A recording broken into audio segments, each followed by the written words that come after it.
THN News।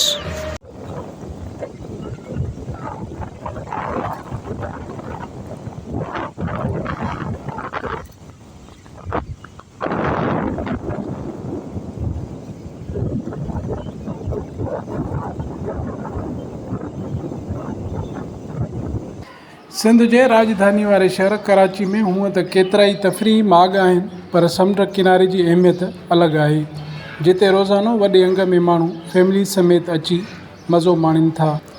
C view Karachi हिकु अहिड़ो तफ़रीही मर्कज़ आहे जिते हर तबिके जा माण्हू अची समुंड जे पाणी ऐं सामूंडी हवाउनि मां लुत्फ़ अंदोज़ थींदा आहिनि।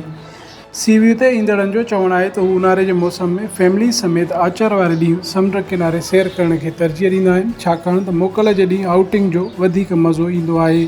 सी व्यू कराची ते सैर तफ़रीह लाइ ईंदड़ सयाहनि जे चेहरनि ते ख़ुशियुनि जा आसार इन ॻाल्हि जो सबूत आहिनि त शहरी वधि में वधि समुंड किनारे अची इंजॉय करण खे वधीक पसंदि कनि था।